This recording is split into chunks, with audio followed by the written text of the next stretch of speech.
the circumstances. Deliverance of Muchukunda, Krishna running from the battlefield with Jarasandha chasing him for the 18th time after defeating him thoroughly 17 times, leaving him with nothing but his body. Even his chariot was gone. All his armies were gone, everything gone. Krishna went to Dwarka. Balaram married first Revati, then Krishna married Rukmini, and then we heard the son of Rukmini, Pradyumna, that story. And then we heard Krishna's marriage to Jambavati. Following that, Krishna's marriage to Satyabhama, the Shamataka jewel story. And now we're hearing this evening the next chapter. Krishna marries 5 princesses. And the little background, just to get us into the mood of Krishna's marrying 5 queens. Setting the scene.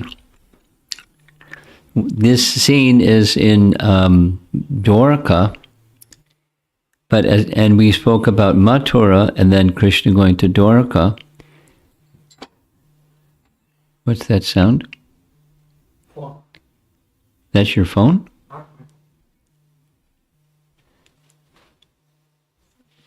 Somebody's phone.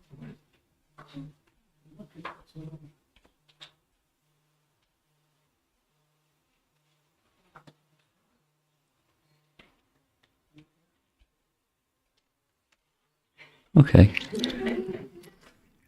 But we didn't describe too much yet about Hastinapur. Hastinapur, the capital of the dynasty at the time. So there's this situation between the Pandavas, who are off in the forest, and the Kauravas, who wanted to control the kingdom, although it wasn't rightfully theirs. When the Pandavas returned on the advice of Vyas, that they should return after Pandu had died, they should return to the protection of the royal family. So they went from the forest where Pandu wanted to reside, and they came back to Hastinapur, with everyone knowing that the rightful heir to the throne is the firstborn son, who was Yudhisthira. And there was animosity, particularly from Duryodhana, because he was very ambitious. And worst of all, he just, he didn't like Bhima. So the poison cake situation happened, and then Yudhisthira was informed by Bhima everything that happened. He said, now is not the time for battle. Meanwhile, the next plan for killing all of them was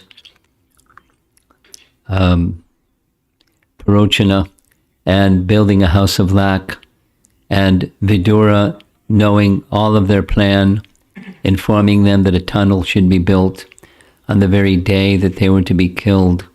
He knew, he informed them, go to the tunnel.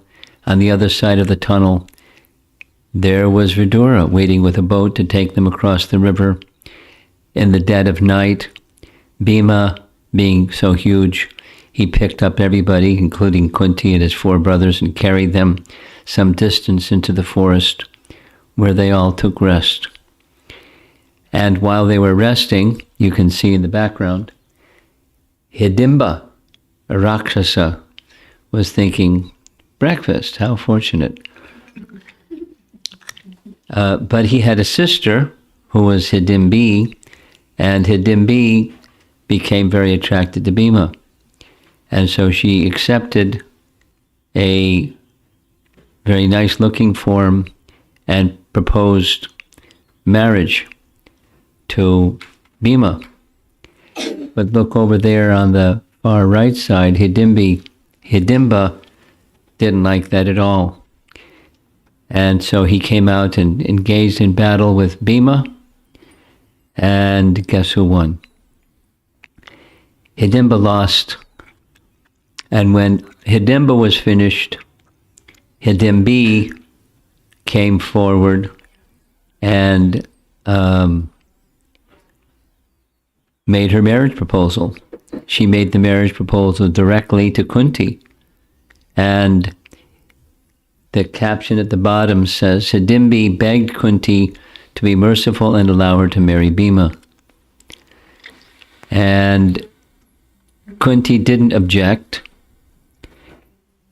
Yudhisthira gave instructions in detail about the rules of marriage because she wasn't a normal person. She was a Rakshasi. And she accepted the principles of marriage according to civilized life. And in course of time, they were married. And in course of time, one son was born who became a very important person during the Kurukshetra battle and even before the Kurukshetra battle. Gatotkacha was their son. And although he was born of a Rakshasi mother, he was inclined to virtue, and he became a great favorite of the Pandavas, very devoted to serving them in so many ways, including during the Kurukshetra battle. So there they are in the forest, understanding that the Kauravas were thinking that they were dead. And so funeral arrangements were being made. They didn't reveal that they weren't dead. Krishna and Balaram came, you remember? Krishna and Balaram came for their funeral.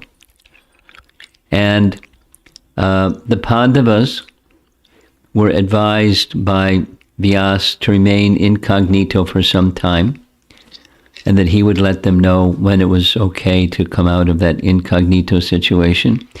He suggested that directed them rather, to go to Ekachakra. The Ekachakra is well known in Gaudiya Vaishnavism because it's the place where Lord Nityananda was born. Up until the time Chaitanya Mahaprabhu took his birth, which was around 12 years, he left Ekachakra. But long before, in a previous yuga, the Pandavas were there, and they were in the disguise of Brahmanas. So they did what the Brahmanas do in Ekachakra. They went from door to door and performed Madhukari, and that's how they maintained themselves. And they stayed in the home of a Brahmana and Brahmani family with 2 small children. Very detailed scene described in Mahabharata of the Bakasura, different than the same Bakasura in Krishna's Vrindavan pastimes. Bakasura was a Rakshasa, and they made a pact with Bakasura that rather than raiding and invading and killing people on a regular basis once a month, we'll send a cart loaded with food, drawn by a horse, and driven by a person, and you can eat everything. What's in the cart, you can eat the horse, and you can eat the driver. And just leave us alone. And so they took turns sending the driver to be a sacrifice for the Baka demon.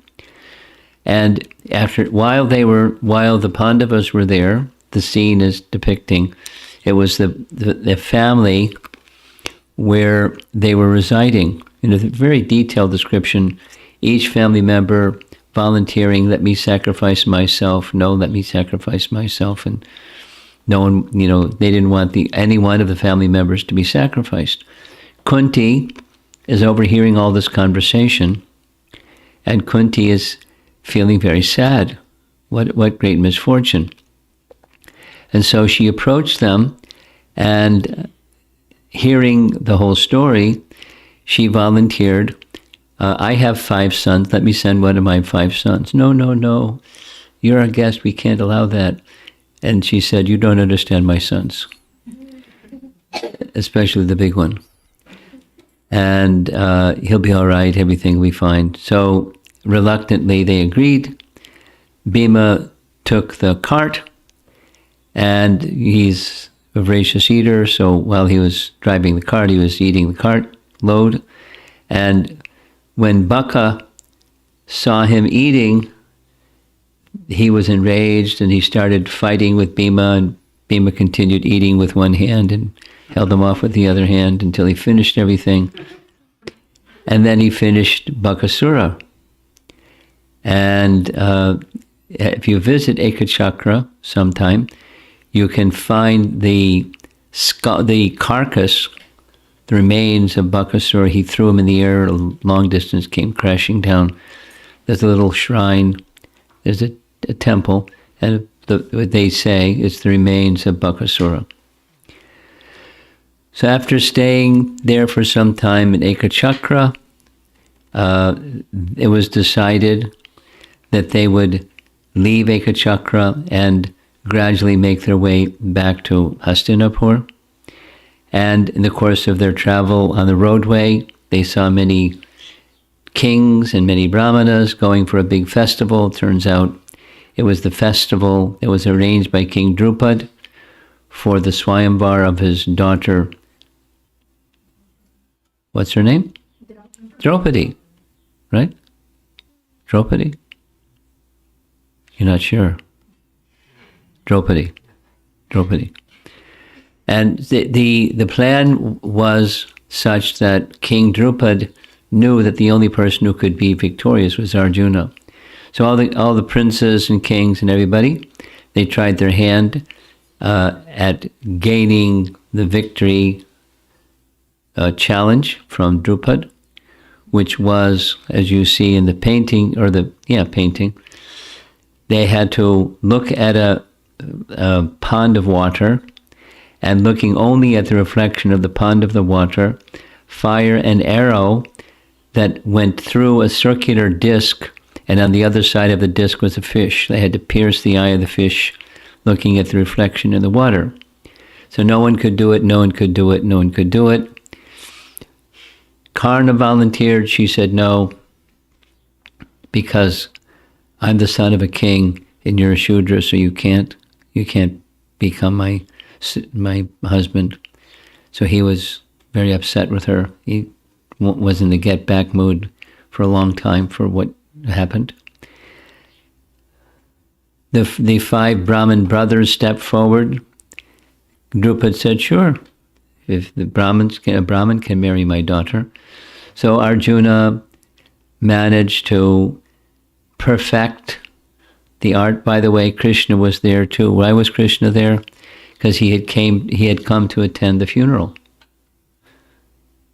in Hastinapur, although they weren't dead. So he knew everything. We see Drupad in the background. We see Draupadi with a garland ready to garland Arjuna. We see some other kings in the background back there. And sure enough, Arjuna was successful. They were completely surprised. He was able to pierce the eye of this metal fish that was on the other side of a circular disc moving around. And Draupadi then gave the marriage garland to Arjuna. And so Arjuna started to leave the assembly with Draupadi, but of course the other Kshatriyas couldn't handle that. So they started a big battle. And this is Bhima with a trunk of a tree, and Arjuna with his bow and arrow, smashing and defeating everybody. And sure enough, they went back to where Kunti was, and when they were outside the house where Kunti was, they called out, "Mother, Arjuna has some victory, and he wants to have you see the victory that he has gained." So from the other side, the house, whatever it is, you share amongst yourselves. And share amongst yourselves one wife. So there's a big hubbub about what to do. Because our mother said, but how can 5 men marry one wife? You know the story. So there was a big discussion, and Vyasadeva solved the problem. Before she became the son of Drupad, she was a young girl who was undergoing austerities and wished to have a qualified husband. So Lord Shiva appeared and 5 times said, you'll be married. So because it's authorized by Lord Shiva, she can marry 5 men. So it was settled. The marriage took place. They remained for some time at the capital of Drupad, Kampilya. And after some time passed, Vidura came and recommended now is time to come back to Hastinapur. Because by now it was known they weren't burned in the fire, the house of Lak. They were alive, and Arjuna is now married. All 5 of the brothers have married Draupadi, and there's now an alliance with King Drupad. So Vidura's recommendation was accepted. They all returned to Hastinapur, which later became known as Hastinapur. Later, the big discussion, Dhritarashtra finally agreed to divide the kingdom in 2. He gave them a forest, the Khandava forest. Later became Khandavaprastha. Later, after Krishna arranged for Vishwakarma, the architect, to build a nice capital for them, they settled in Khandavaprastha, then became known as Indraprastha. So while residing together, the 5 brothers with their new wife, there was an arrangement that each one of the brothers would be with Draupadi for 1 month, and the other brothers wouldn't intervene. So one time there was a problem. It's always a problem. The problem was some of the cows were being harassed by some dacoits. So the cows requested help, the cow herds requested help. So Arjuna went into the chamber where his bow and arrows were so he could stop the dacoits. And while he went inside, he was able to stop the dacoits, but it was where where Yudhisthira and Draupadi were. So he apologized profusely and said, I've broken our mother's word. I should go on pilgrimage for purification. Yudhisthira said, no. The higher principle is you're doing service to give protection. So there's no violation of your word. But he went on pilgrimage. And one of the places, many things happened. Many things. But one of the places he went to was Dwaraka. And when he went to Dwaraka, he developed a fascination for Subhadra.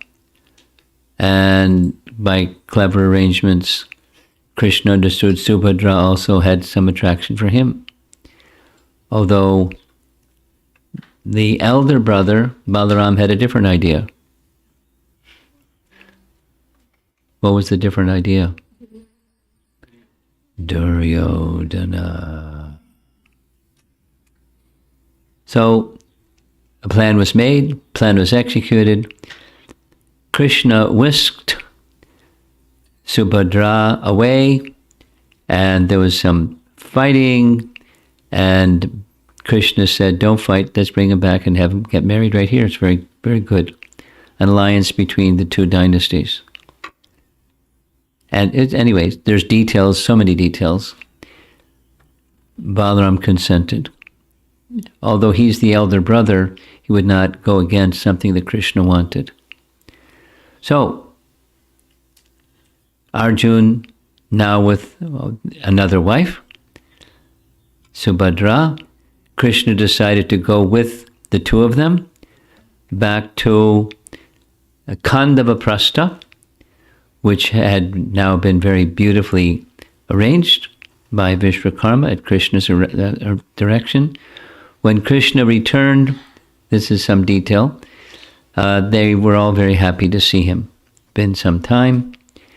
And the sons of Pritha all stood up at once, like the senses responding to the return of life air, and the greetings, one greeting the other. The Lord bowed down at the feet of Yudhishthira and Bhima, because they were older, firmly embraced Arjuna, because he was of equal age, and accepted obeisances from the twin brothers Nakula and Sahadev. So just a cultural point is respect is shown to one another in proper ways in cultured society, and it's the fabric of relationships. When Kunti saw Krishna come, she was filled with love. She remembered the many troubles she and her sons had endured. She said, "My dear Krishna, our welfare was assured only when you remembered us, your relatives, and gave us your protection." Now, it goes way back to when Krishna was still 12 years old. When Krishna was 12 years old in Mathura, he sent Akrura to go to Hastinapur and check out what the tension was, because he heard the story, the Kauravas and the Pandavas. And Akrura came back unsuccessful, reported to Krishna what had happened. But this later Kunti says, when you sent Akrura, from that day I knew we're safe, we're under your protection, because you'll always look after the welfare of your devotees. So they had tribulations, but they had protection, Krishna's protection. Requested by the king, that's Yudhishthira, to stay with them, Krishna remained happily in Indraprastha during the months of the rainy season, giving joy to the eyes of the residents of the city of Indraprastha. While they were there together in Indraprastha, there's this reminiscing of how the forest became Indraprastha, besides Vishwakarma making so many nice buildings. So this is related in Mahabharata. One Brahmana, very odd-looking Brahmana with fire coming out of his head, that's Agni, on the back riding on this carrier, a ram, he appeared in a very different form.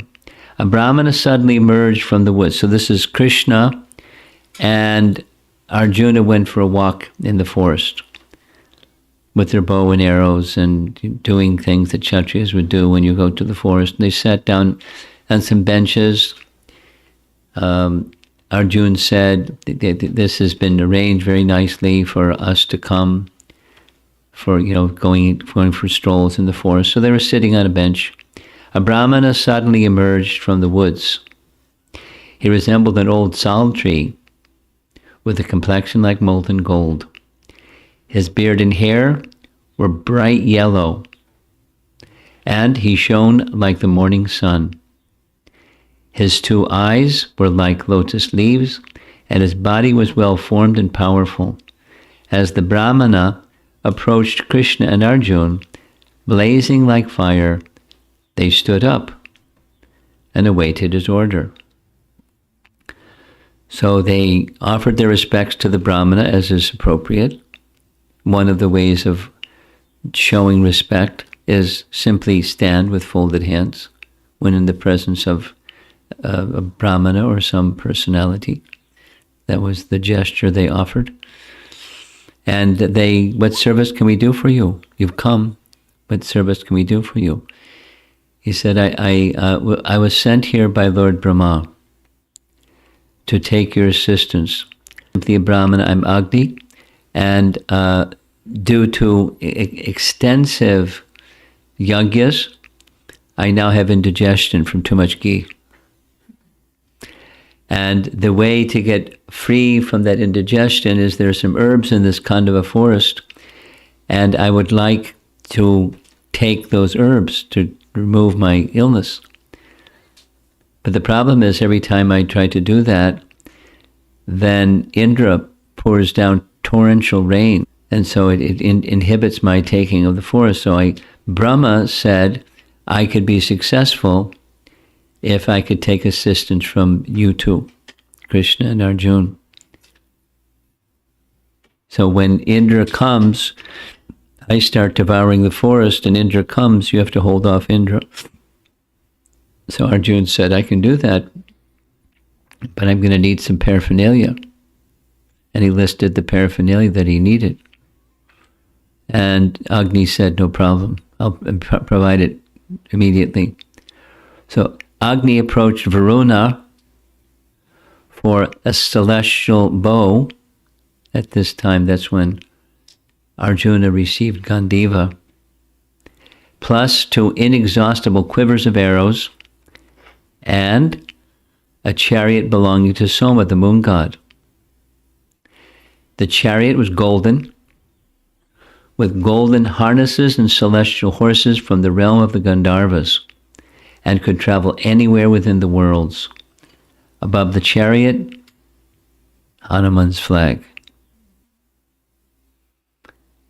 And the Gandiva bow appeared like a rainbow embedded with celestial gems. In addition, Varuna gave a gift to Krishna. The gift that he gave to Krishna was his club, named Kaumodaki.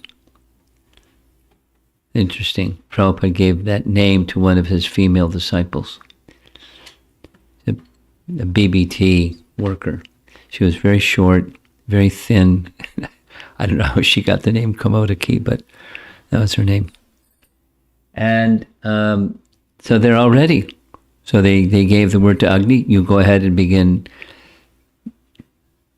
curing your disease, burning the Kandava forest is to your heart's content, and will give protection.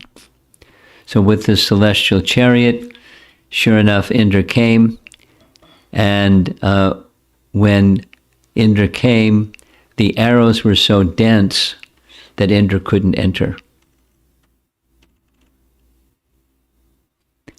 And Indra appreciated that's because Arjuna is his son, right? Arjuna is Indra's son? Yes? Okay, some people are saying, okay, she's confirming. So he was miffed, but he was also very proud of his son.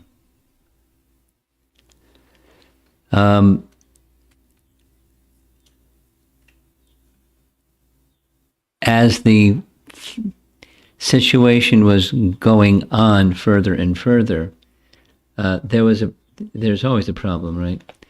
So the problem was the reason that Indra was trying to stop the devouring of the forest, because there was someone who he was trying to protect that was living in the forest.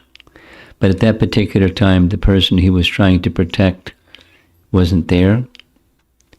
And so everything was all right, except at some point, escaping from the fire, came Mayadanava. He was also in the forest, hiding. There you see in the bottom left, that's the Kandava forest burning. And up in the sky, you see the many demigods and Indra riding his elephant, etc., etc. And Mayadanava, when he went running from the forest, he was being pursued by both Agni and Krishna's Sudarshan Chakra. So Mayadanava was very clever. He fell at the feet of Arjuna and begged Arjuna for protection. So Arjuna, very simple, he turned to Krishna, please withdraw your Sudarshan Chakra. That was it. He was relieved. And Mayadanava was very grateful for Arjuna's protection. So he petitioned Arjuna again and again to allow him to do some service for him. And Arjuna said, I don't give protection and then request something in return. That's not a Kshatriya's business. So thank you, but no thank you. He kept repeating. Finally, Krishna agreed. Instead, Krishna requested him to construct an assembly hall in Indraprastha for his brother, Yudhishthira. So he immediately agreed. He would have to gather all the ingredients. He knew where to get all the ingredients. Mayadanava gave a gift to Arjuna, his Devadatta from the Mainaka lake.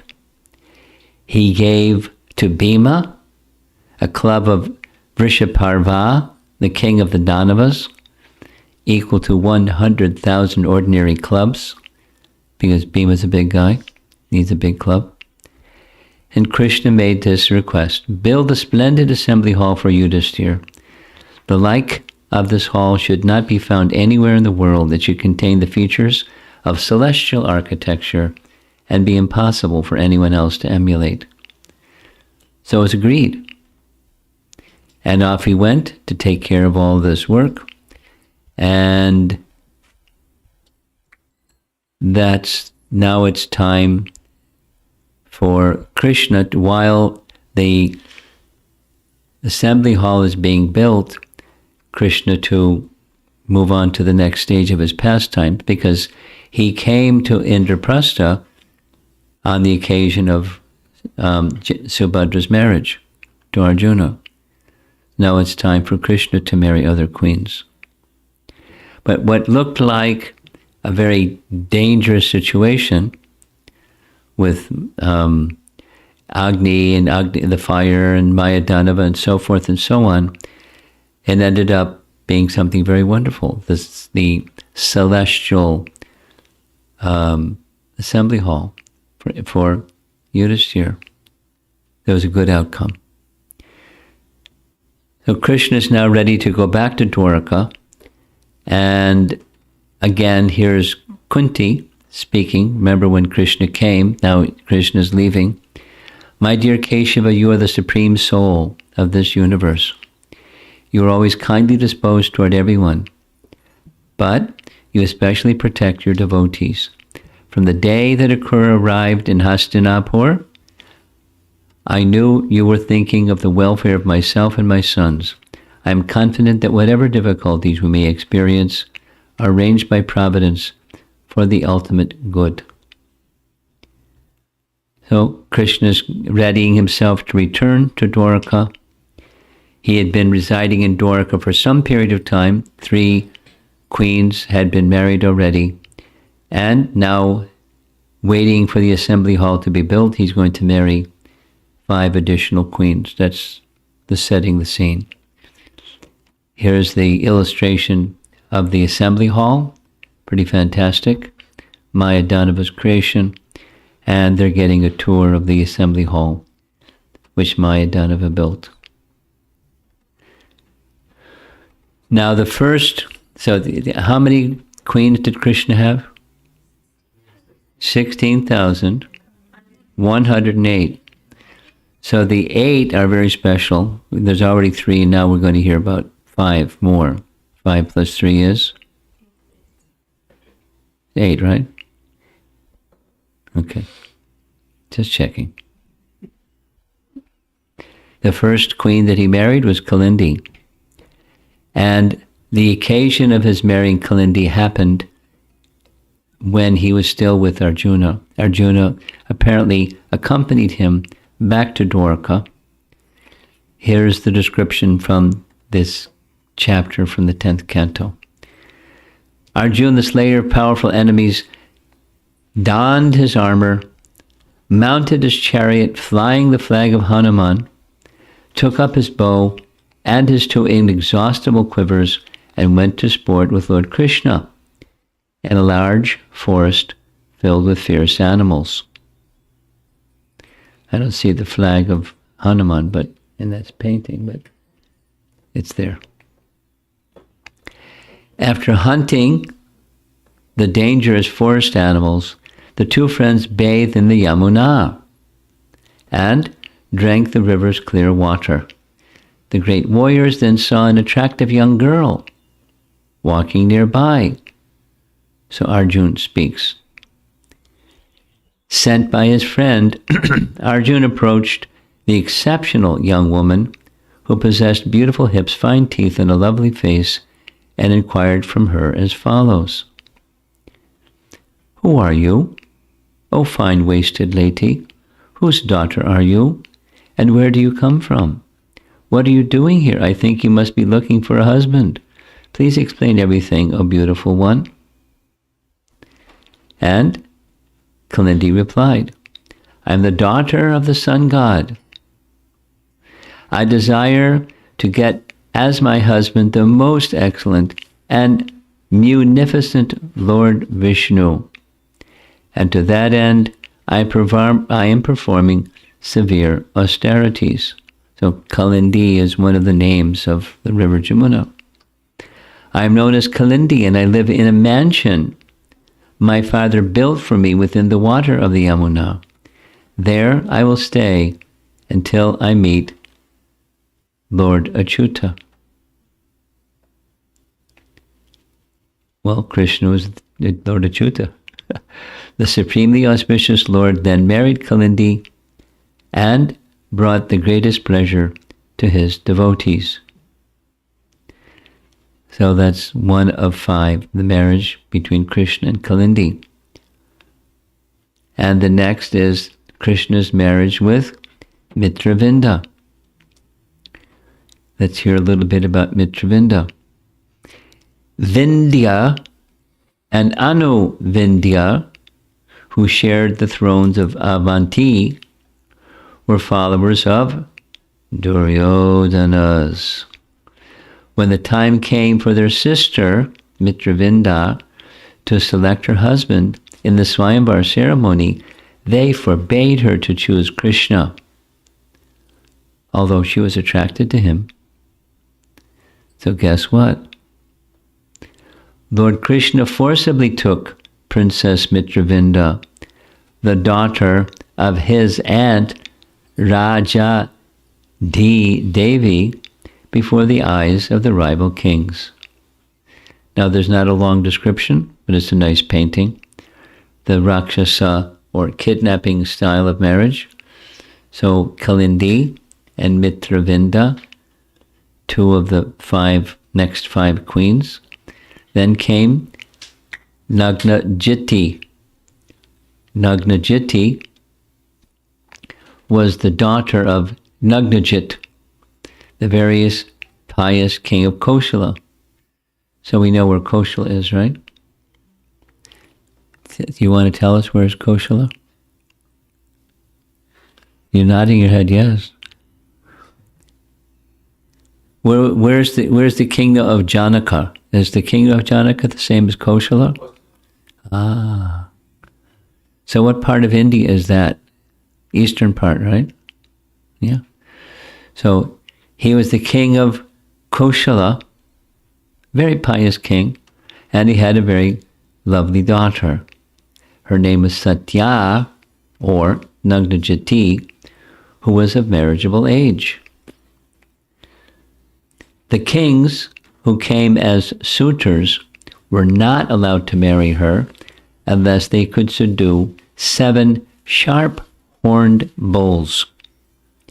These bulls were extremely vicious and uncontrollable, and they could not tolerate even the smell of warriors. So a bunch of princes and kings lost their lives because these bulls were fierce. These 7 bulls were impossible to tame, O hero. They have defeated many princes, breaking their limbs. So Krishna came to Koshala. When he heard of the princess who was to be won by the conqueror of the bulls, he went to the capital of Koshalya. The king of Koshala. Now wait a minute. Koshala is not the same place. as Janaka's kingdom. Lal Gopal, I'm looking at you. The name of Janaka's kingdom is not Koshala, not Janak, because that's where his wife, Kaushalya, came from, the Koshala province. That's how she got the name Kaushalya. So my mistake. So, my mistake. Huh? Yeah. Yes. Kaushalya came from Koshala. That's how she got the name. Okay. King of Koshala welcomed Krishna appropriately by offering him a seat of honor and substantial gifts. Lord Krishna also greeted the king respectfully. When the king's daughter saw that most agreeable suitor arrive, she immediately desired to have him. She prayed, "May he become my husband. If I have kept my vows, may the sacred fire bring about the fulfillment of my hopes." Love at first sight, right? So what did Krishna do? He expanded himself into 7 Krishnas, tightened his clothing and expanded himself into 7 forms and easily subdued the bulls. Even one was there. So in the back of the painting, that's the king and his daughter. And here's another painting, Krishna fighting with the bulls. So after he defeated the bulls, he tied up the bulls whose pride and strength were now broken and pulled them with ropes, just as a child playfully pulls wooden toy bulls. Then King Nagnajit, pleased and astonished, presented his daughter to Lord Krishna. Conch shells, horns, and drums resounded along with vocal and instrumental music and the sound of brahmanas invoking blessings. The joyful men and women adorned themselves with fine clothing and garlands. So giving of gifts is part of Vedic culture, and the profuse giving of gifts is done naturally by kings, but also it's part of the culture and part of the ceremony when auspicious events occur. And we know from Bhagavad Gita, here's some reflections or thoughts. What is the principle behind charity? Why is it most important for householders? Bhagavad Gita gives the principles of charity according to the modes. So charity in the mode of goodness is to a fit recipient, a devotee of the Lord or a brahmana, fit recipients for charity. For householders, it's a duty because that's their duty. Amongst the varnas, amongst the ashrams, householders are the ones that have wealth and they're to maintain others through their wealth. And holding on to that wealth and not giving in charity brings contamination of consciousness and problems when consciousness is contaminated. It's the principle behind charity is it's the mode of goodness. Different persons will be charitable in different ways according to their situation. The Brahmana's charitability is giving others the teachings of how to worship, and giving others the teachings of how to learn scriptures, and giving in charity in suitable ways otherwise. Dan pratigraha. The king of Koshala, his heart melting with affection, had the bride and groom seated on their chariot and then sent them on their way, surrounded by a great army. But here's a problem. When the intolerant kings who had been suitors heard what had happened. They tried to stop Lord Krishna on the road as he took his bride home. Arjuna drove back, all of them, just as a lion drives away all the animals. So Arjuna's not back in Hastinapur, he's with Krishna. They're dear associates. So that's 3. What are their names again? What's the first one? Kalindi. Second one? Mitravinda. Nagnajiti. Or Satya. Now, Bhadra. Bhadra was a princess. Here we go. I was ahead of myself. She was the princess of the Kaikeya kingdom. That's how I got, anyway. And the daughter of Lord Krishna's parental aunt, Shrutakirti. Parental aunt, Shrutakirti. Her name is not shown. The other day we showed that chart, the family tree. Her name is not there because she's one of many sisters. So, the Lord married Bhadra when her brothers, headed by Santardana, offered her to him. That was pretty easy. No wrestling of 7 bulls or anything like that. And the final is Lakshmana. Then the Lord married Lakshmana, the daughter of the king of Madra. Krishna appeared alone at her Swayamvar ceremony and took her away, just as Garuda once stole the demigod's nectar. And that was pretty quick too. So reflection number 3. Spiritual life is not static. Lots of adventure. It's dynamic, full of transcendental emotions.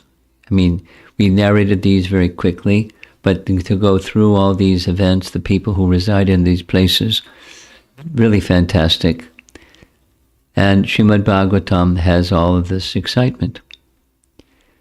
So it was at this time when the hall, the assembly hall, was now finished by Mayadanava, and Krishna came again to Indraprastha. And it was at this time that Duryodhana was invited to see this nice place, and he fell in the lake thinking it was land. And the ladies started laughing. Duryodhana, Yudhishthira said, "Don't laugh." Krishna said, "Laugh." Why? He wanted to provoke Duryodhana, and it worked. He wanted Duryodhana to be eliminated. And one of the ways to eliminate somebody like that is they become irritated. And then they become, vulnerable for bad judgment and so many things. He was showing his colors. Krishna wanted that. So that's the chapter, Krishna marrying 5 more queens, and coming attractions is the 16,100. It was like a mass marriage. It was pretty exceptional. 16,100. But we'll hear about that. Well, I'll hear about it next place down the road. Okay, let's see if there's some. I don't know how you feel about all of this. Besides, the pastimes of Krishna are attractive. That's what this was saying. Dynamic, full of transcendental emotions. But transcendently purifying. People like action stories, popular in movie production. They call it action story. It just means violence. But Krishna did all kinds of intense things. But he's the Supreme Person. And hearing about Krishna's activities is not the same as an action movie. It's not. It doesn't have the same effect. Just by calling Krishna's name, or any way that one can immerse oneself in thought of Krishna. The kirtan, or his form, deity form, or these nice paintings, his qualities, his pastimes, his loving dealings. Very attractive way of achieving his purposes in very, very clever, very intriguing ways. But he's the Supreme Person, and that besides, there's potencies invested just in hearing.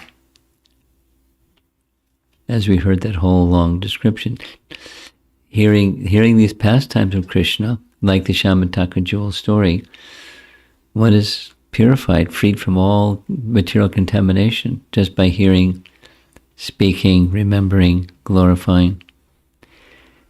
Very, very special, transcendentally special. So let's see if we have discussion. You've got the microphone? Oh.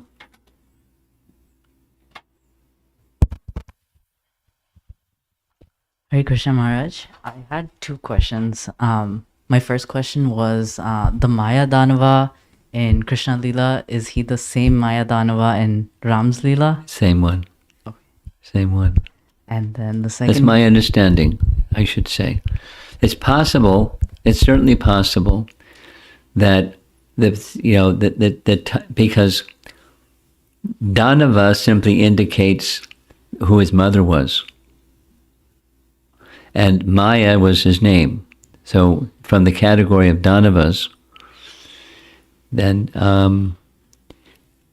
it's possible there are two persons with the same name. But my understanding is the same person. He lived an extremely long life. There's that sound again. Maybe that's my phone.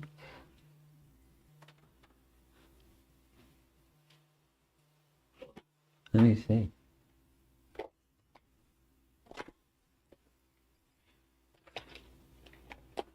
No. No, it's not. Okay. And Maharaj, my second question was, is there any description of like Satyabhama and Rukmini's reaction to Krishna marrying the other 5 queens? Because he moved on pretty fast. Nothing that I'm aware of. They're certainly not envious.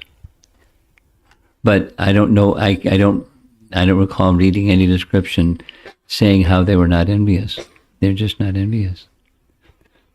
Satyabhama, I heard that she was envious of everybody.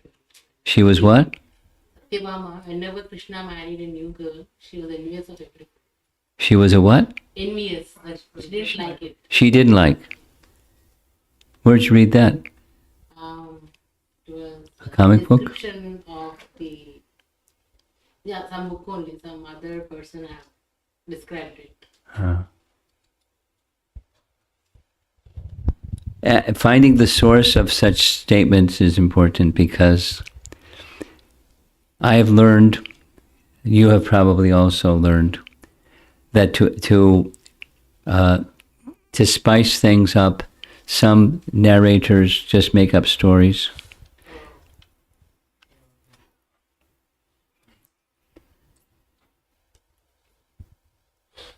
I'll give you 2 examples. I was at some home, and I was describing what's in the Bhagavatam. When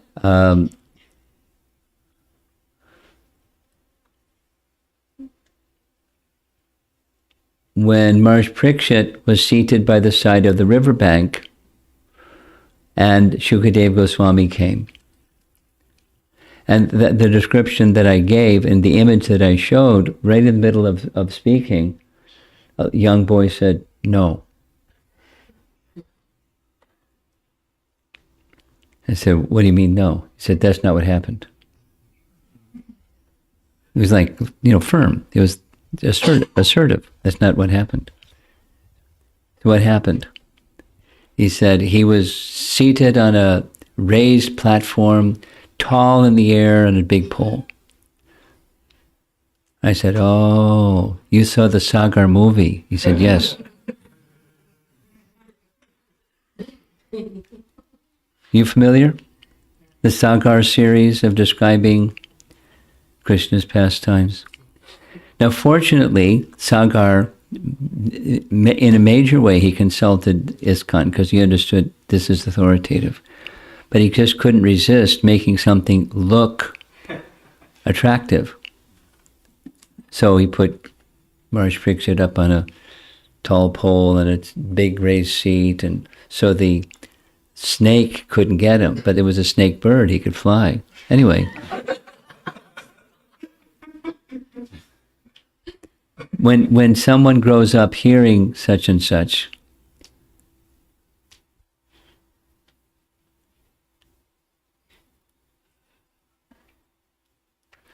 then they think that's the way it is. And they hear something other than what they heard when they were little. That's, no. So, be careful when you, there's many other examples, but be careful just accepting something unless you know what the source is.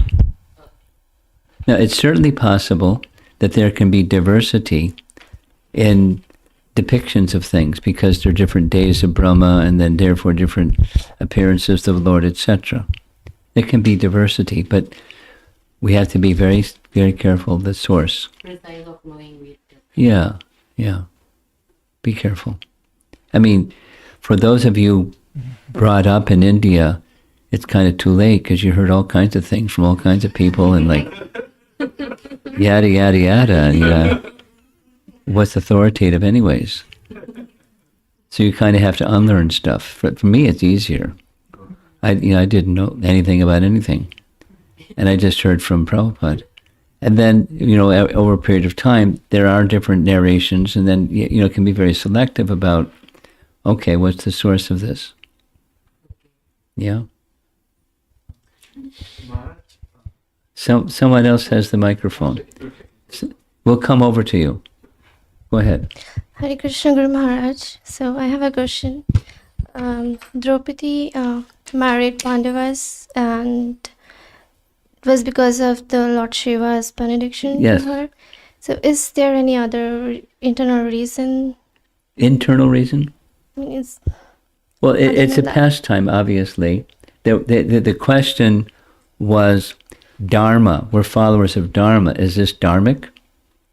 Is this permitted according to Dharma for a woman to marry 5 men? Who ever heard of such a thing in the codes of Dharma? And Vyasadeva was called upon and explained something that supersedes the norm of Dharma, was Lord Shiva said. So it's authorized, so it can proceed. Now, on what basis did Lord Shiva say? Well, Lord Shiva said, I want a qualified husband 5 times, so be it. That was it. Now, your question is there additional reason? Like a deeper or esoteric reason or something like that? That's your question? Yes. Kind of? Yeah. Yeah. Well,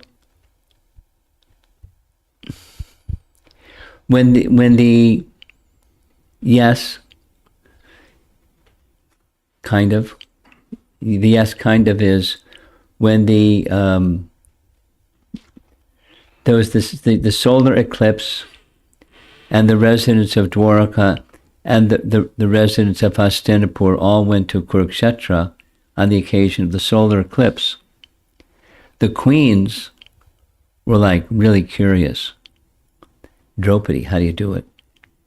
Do you have some magic potions, or do you put something special in their food, and so like it keeps them under your control or something like that. So how does a wife serve her husband?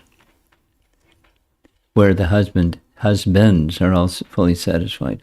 So she said, no, not those things. He gets the opportunity to describe how to serve husbands, plural, 5 powerful kshatriyas. And where there's no enmity amongst them. There's no anything. So that's one reason to give her a platform for speaking about. So of course it could be done some other way.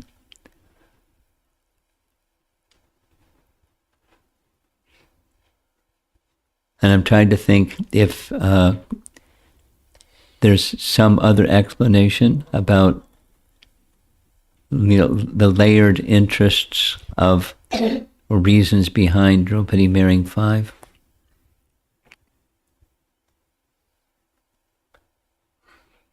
Krishna's pastime. Okay, and Krishna offering respect to Bhima and Yudhishthir. So I was able to connect with the day before yesterday class about acharyas. So how they teach by their act. So I was able to connect with it. Thank you so much.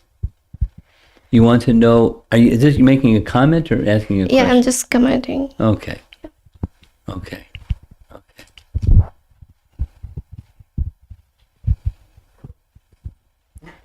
We have several. Hare Krishna Maharaj, I was saying in connection with the previous question, like whether they felt a little bit, and like there's an instance, Krishna gets Parijata tree for Satyabhama. That happens later. Yeah, but in that instance, I think first he gives flower to one of the queen. I think He gave a flower to Rukmini Mother. Rukmini, and Satyabhama wanted a tree. That's coming up. This is in connection with the 16,100 queens. It's in that same chapter. No, I was saying like she felt competitive, like the previous question. But that's she's left wing. Yeah. And Rukmini is right wing. But not envious, like, competitive. But her competitiveness is for the pleasure of Krishna. There's nothing else going on within her other than for the pleasure of Krishna. It's different. Go ahead. Can I ask an online question? Sure. This is from Sham Gopika Mataji. She asks, if we give money to someone who is not in Krishna consciousness, who is in need of money for getting medical treatment, what mode is this charity in? It depends. It's my standard answer. It depends. Commonly, it's not transcendental, and if it's mode of goodness, it depends. Depends on the person. It depends on how it gets applied. Here's on the one hand and on the other hand. So here's a very interesting story that appears in the life of Bhaktisiddhanta. During Bhaktisiddhanta, this is not specific to her question, but during Bhaktisiddhanta's lifetime, for a number of years, he took a group of devotees throughout Vrindavan to all the places of Krishna's pastimes during the full Kartik month. And one of the places they visited was Radhakund. And if you visited at Radhakund, you'll know around Radhakund there's elderly ladies sitting with their beads and chanting, and a little bowl in front of them for accepting donations when people would like to give something. So the widows. And that's their way of maintaining themselves. They don't do madhukari, they just sit there and chant. So Bhaktisiddhanta chastised his wealthy business people from Delhi that were with him for not giving charity to these widows, saying, "Oh, you're thinking now that you're engaged in devotional service to Krishna, you are above engaged in karma kanda activity." But it's not karma kanda activity. Now, in this case, they're qualified because they're Vaishnavis and they're fully dedicating themselves to Krishna's service, and that's their means of maintenance. It's a humbling position. So what that's an example where giving in charity is not specifically for someone in medical need, but someone in maintaining themselves. But on the other hand, Prabhupada and Bhaktisiddhanta were not at all keen upon the philanthropy of opening schools and hospitals, where wealth goes simply for the welfare of the body. So if you have an opportunity for helping persons that are in financial need, and at the same time you're able to give them spiritual care, at the same time give spiritual care, then it's something that you can consider, or you should consider. You can't give unlimited charity in unlimited ways to unlimited people. Our resources are limited, but it's something worthy of consideration. If at the same time one can give spiritual well-being along with the medical well-being. Here's an example. In 2010, not too many years ago, 12 years ago, I was chairman of the GBC. During that year, nobody gave me a job description. There's no here's what you're supposed to do as the chairman of the GBC. It was like, I was clueless. So I asked Rabindra Sarup Prabhu, what does chairman of the GBC mean? What are you supposed to do? And there's nothing in written form. And I thought of what he did when he's thinking of the welfare of the globe. Someone has to think like that. So during that particular year, there was one of those hurricane calamity things in the Caribbean islands. Which one was it? I can't remember. Katrina? Huh?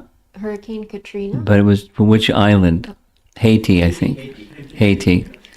So, okay, what do you do when you're in charge of a worldwide spiritual organization and there's this big calamity in someplace? What do you do? And then people started calling up and saying, can we volunteer? So what do I do?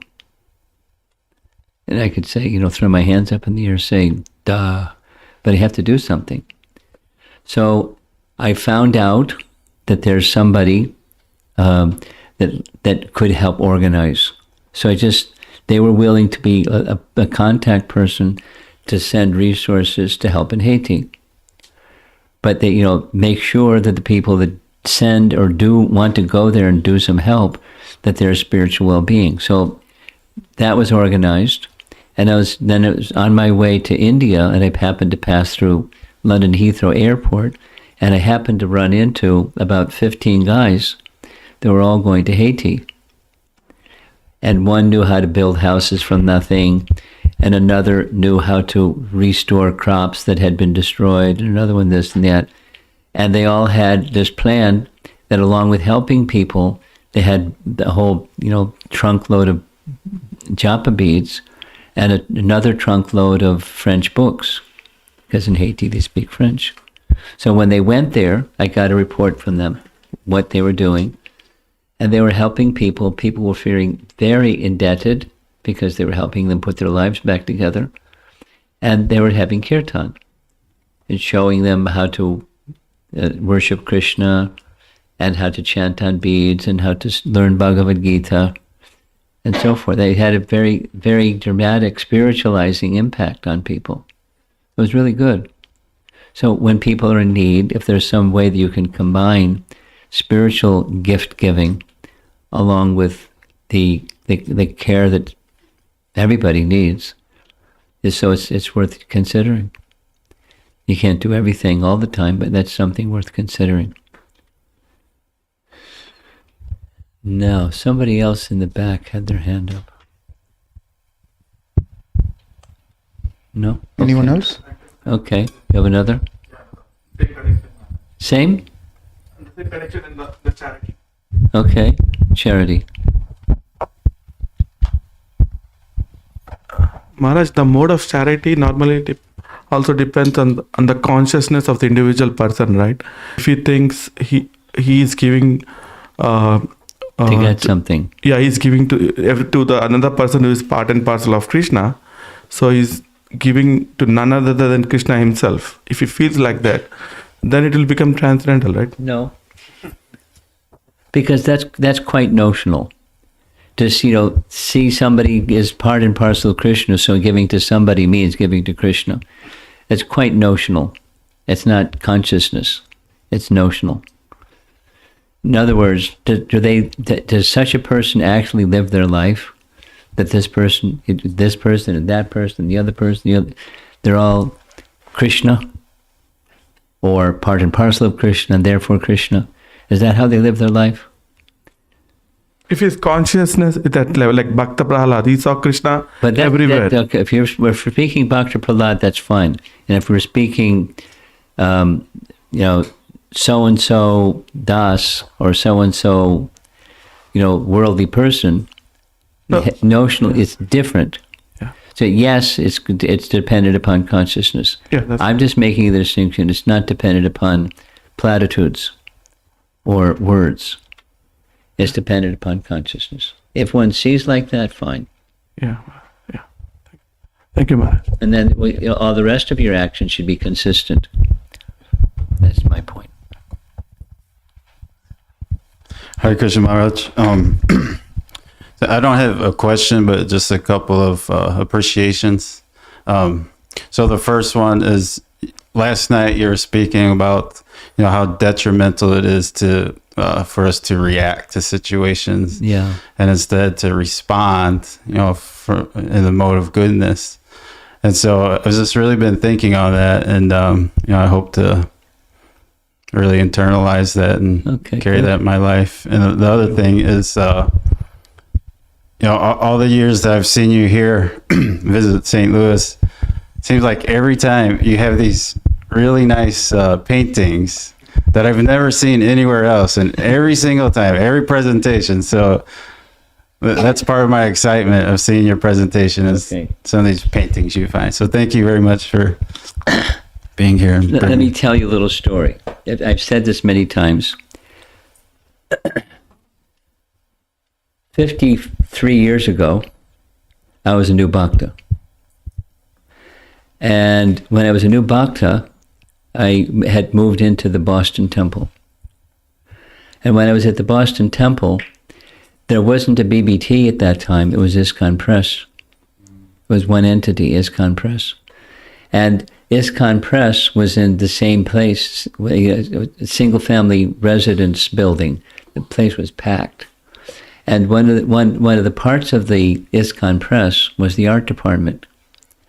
And the art department had the privilege of being, along with those who transcribed the lectures from Prabhupada's recordings, they heard them first. They would sit in a room, hear the recordings of Prabhupada dictating Krishna book or whatever, and then they would conceptualize the paintings they would make to illustrate Prabhupada's writings. And then there were three principal artists. The other artists were doing other things, but for the books, it was three principal artists. First was Bharadraj would make the drawings. Second was Jadharani would fill it in. And the third was assembly line. And Muralidhar did all the real fine, the jewels and the detail work. and they were the team that created Prabhupada's books. So we were told, don't disturb the artists. Well, I violated that rule. And I knew, to not disturb them, so I just went and sat. And they were happy to have somebody sitting and just listening. So as they're painting, filling in the paintings, they're narrating the story that they're illustrating. So I became addicted, not like fascinated, but addicted to visuals along with the narration. That seed is it's what started some years ago.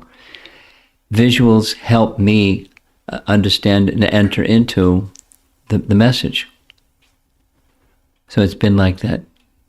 No, I didn't gather all these. Many of them I did. Others also assisted. There's a primary person, Shatarupa, in Chicago, in Naperville suburbs. Does a lot of this. But then I do the rest. But it helps me, and I think it helps the audience to not only appreciate nice art, but to help assimilate the message and the story. Thank you. Anyone else?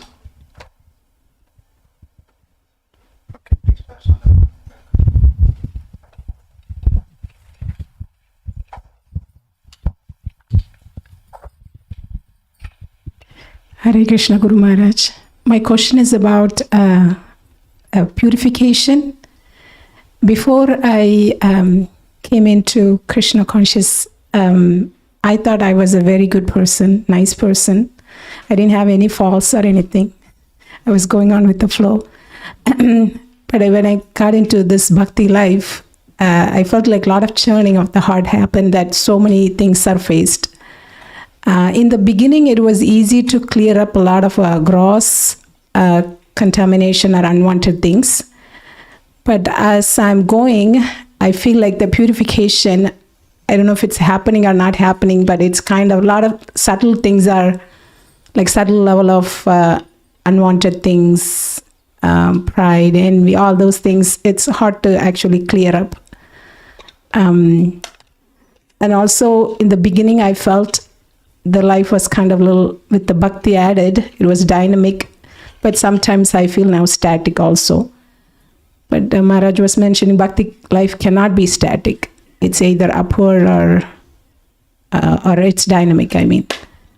So I'm just connecting those 2 points together, Guru Maharaj, the purification part and then the dynamic aspect of bhakti life and how to go about it, that, I don't want to ask like a faster way for purification, but in one sense, how do I know that purification is happening and then the other than chanting and hearing and all that, how do we know that we are actually getting purified? Okay, you threw a lot of things up in the air, but this one that settled was, how do we know we're getting purified? Here's a very simple litmus test. I'll say it 2 ways. Bhaktivinoda Thakur's way is really simple. The mind going to objects with the contemplation of enjoying objects subsides, and the taste and attraction and eagerness for hearing increases. The spiritual side increases, the material side decreases. Simple. And the way that it works is there's a bit of a sine curve. It goes up for a while, and then it goes down for a while, and then it goes up for a while, and then it goes down for a while. So it's a bit of a sine curve. So then you have to look at over a period of time. There can be a stretch of time when there's a low, etc., etc. So you have to be observant, but that's the litmus test. There's a similar, slightly different, but similar passage in the 11th canto Bhagavatam that says there's 3 tests: bhakti, para isha anubhav, and viraktir, anyatrat. The third one's easy, detachment for other things. Then there's para isha anubhav, your feelings for para isha are awakened. And bhakti, you want to serve. You serve in a way that's pleasing and favorable. So that's the service activity, the attraction territory, and the detachment from other things. Those are standards. Right from the Bhagavatam.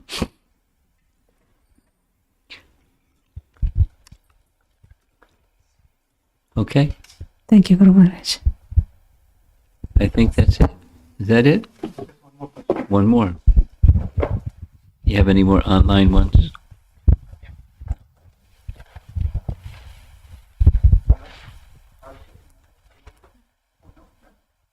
Okay. Srila Prabhupada ki. Oh! Hare Krishna Maharaj. Maybe my question, maybe I'm itself in confusion. Maybe I'll ask in confusion question, might be. As long as the question is clear, confusion is okay. Just be clear what your question is. I'll try, Maharaj. Okay. Okay, Maharaj, actually, this relishing and completing all this, maybe we have to reach in one level. But on the process, like we always feel like static or like... Yeah, plateau is reached. Yeah, so how to maintain that thing to reach there? Maybe I ask correctly, I don't know. Yeah, I understand the question. Maharaj, thank you.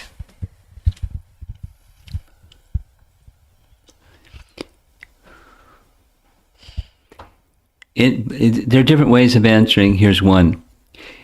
In Bhagavad Gita, Krishna states there are 4 reasons why pious people engage in his service. Correct? You're familiar with that passage in Bhagavad Gita? Chatur vidha bhajante mam jana sukritanorjana. Sukriti, persons who are pious, 4 types of pious people render service unto me. They want relief from distress. They want... huh? They want some artha, like... Yeah, they want wealth. They're needing some... They're impoverished. They need some financial, improvement. They're curious. Artarti, they want wealth. They're curious. Jigasu. And moksha. Huh? No, that's just the 4th he says is they want knowledge. So, supposing it's I want, or I want. Supposing those wants become partially filled. See you later, Krishna.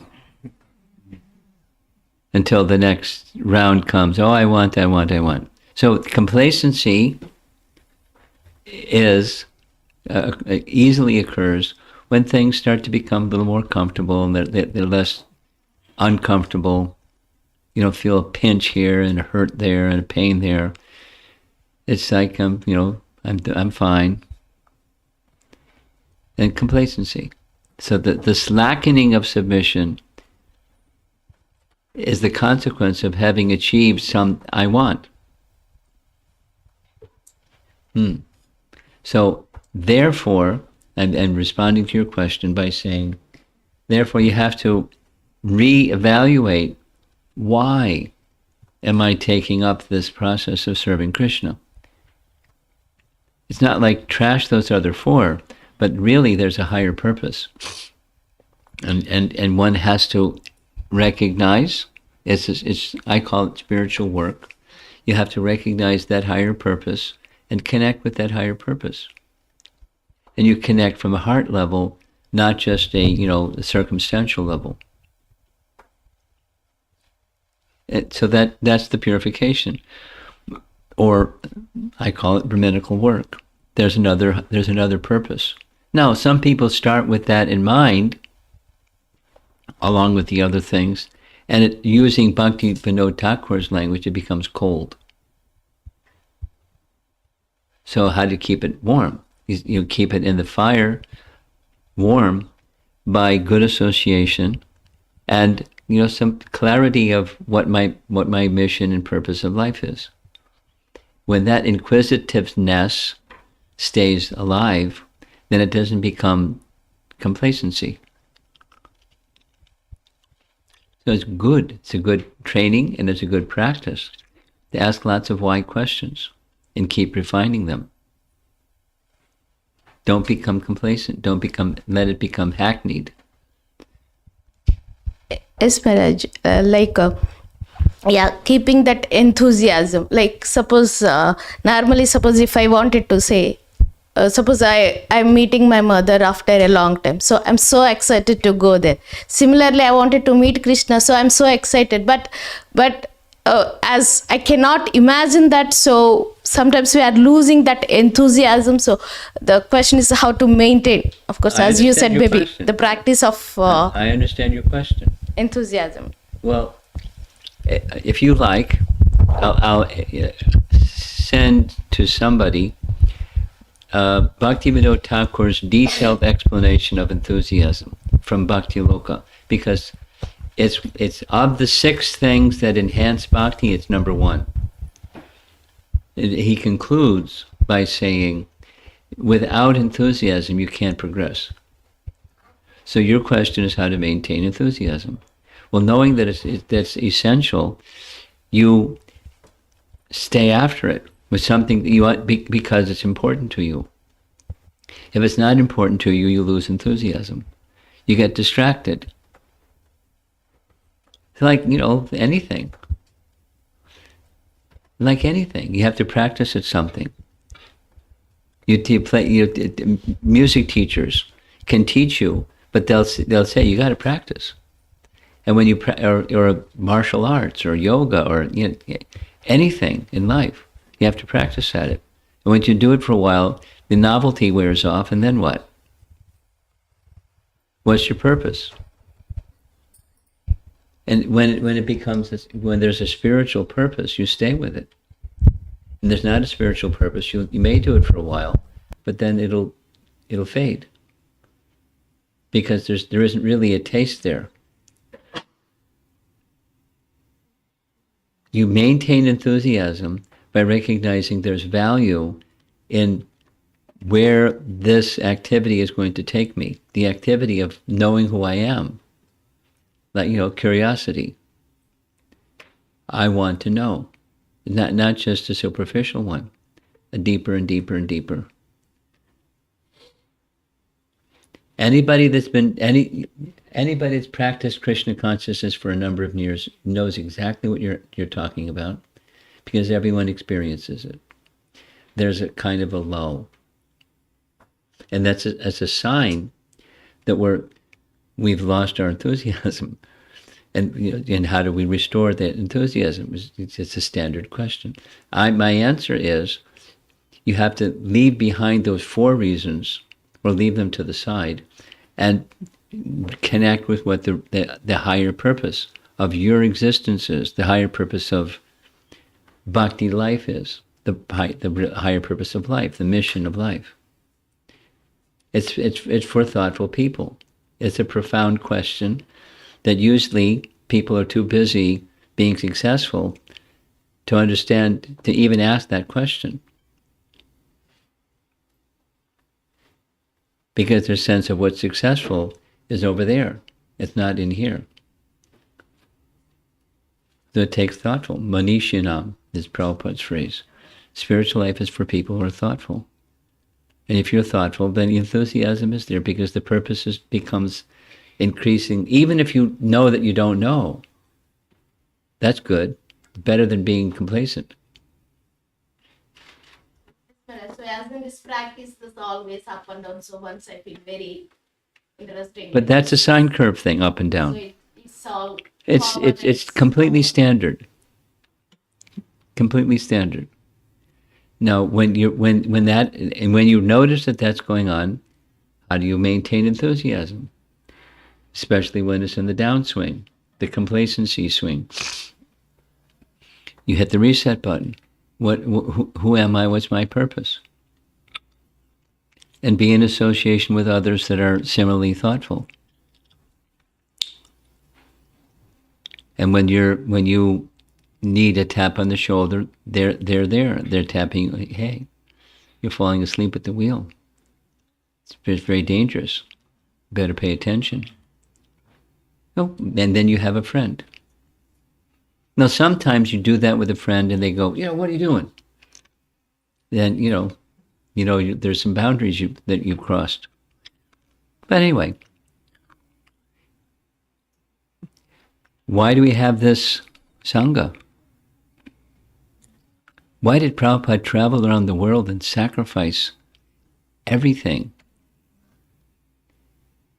to give that Sangha, to give the reminder when people have forgotten? So you connect with such people through sound, and your enthusiasm is restored. Let it slacken, your enthusiasm starts to fade. Or Bhaktivinoda Thakur says it becomes cold. The enthusiasm becomes cold. And then things look dark again.